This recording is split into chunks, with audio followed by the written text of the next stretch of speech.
think when we talk about organ donation, we probably have to be more specific in terms of like what we are talking about, because in general we can talk about living transplantation as well as disease donor transplantation. Yeah. So living, as the name said, basically defined by what is the source of the donor. And if the source of the donor is actually from a living person, then we call it living, right? Living donor. Right? And if the source of the donor is actually from somebody who has already have brain dead, already died, in the medical definition, then it's called disease donor transplantation. Right? So probably we can talk about the living part first, because this is the most straightforward. Yeah. Of course, first thing we have to understand, when we talk about living donation, not all the organ can be donated. Right? Only certain organ where you have a pairs or you have a bigger organ, you can take part of it, then you can donate. But there are certain organs that you can't donate. For example, heart. You cannot heart when you are a living person, right?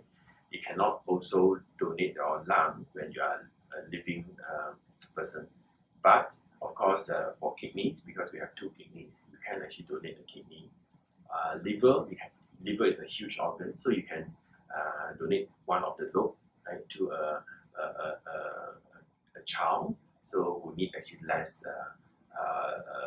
organ, a smaller organ part, so you can actually donate part of the liver. Right? So there are certain organs that can be donated, certain cannot.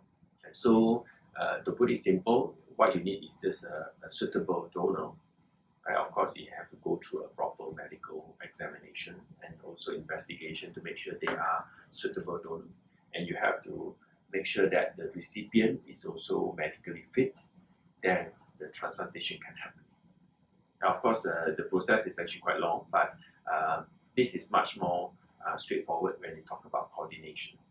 Right? So of course, we have to understand that not all the patients are so lucky to have a donor, especially in the family. So for Malaysia, for living donation, we mainly do living related. Living unrelated is something that happening in other countries like United States and other countries, whereby they allow somebody not related to the recipient genetically to donate the organ to the recipient. In Malaysia, we also have a special committee, which is called UTAC. It's an Unrelated Transplant Approval Committee to approve all these applications. If let's say a patient have an unrelated donor who want to donate to him or her. But I would say our rules and regulations are very strict in terms of controlling the living unrelated. The most common living unrelated will be within spouses. I mean husband to wife or wife to husband. Because even though they are not genetically related, but they have a relationship.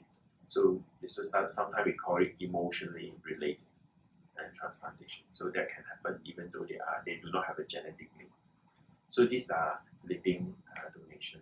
So living donation, important thing we have to actually educate our patient is for living donation, we do not need a waiting list. Okay? As long as they have a suitable donor was certified and examined by the physician and think it's actually feasible, then the transplantation can happen. For disease donation, I think it's a little bit more complicated because it does not involve just the donor and recipient. It also involves multiple discipline, whereby because when we talk about organ in general, the donor can decide to donate almost all the organs in the body. That include the heart valve, lung, liver, kidney, even intestine. Right? And they can also decide to donate skin, bone, cornea. So these are tissues that they can donate. So there are many potential recipients. So there are many things involved. Right? So not only kidney. Of course, I'm a nephrologist. I only take care of the recipient who are basically going to receive the kidney. So that means the hepatologist will be in charge of their own patient who are going to receive the liver. And other discipline as well. So you can imagine that the whole disease donor transplantation involve a very complex coordination of all the team. And more importantly, when we talk about disease donation, the timing is very important. If you lost the chance to actually get the patient to donate, then essentially the donation will not happen. Because when a patient is a certified brain dead, that means for the next 24 to 48 hours, the organ will be deteriorating in terms of function. And the hemodynamic will become unstable. So it's getting more and more difficult to maintain the patient having a stable hemodynamic status. Right? So because we need an intact circulatory system so that the organ perfusion is there, right, before the donation happens.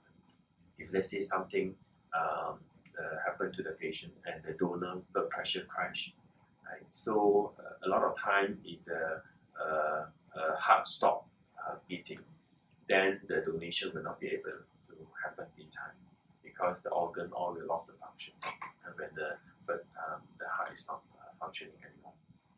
Right? Because in Malaysia, the main transplant we do, we call it a brain dead donation. That means the patient brain stem is not functioning, but the heart is still beating, the blood pressure is still maintaining. So these are the transplant we are doing.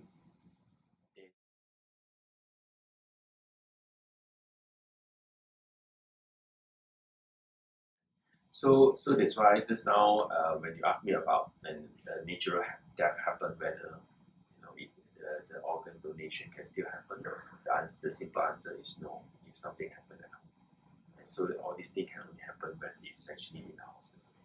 Yeah. So these are the two essential type of the donation and transplantation, living as well as disease. So, of course, in the country, we will need both to be in place so that we give the opportunity of all the patients to receive transplantation.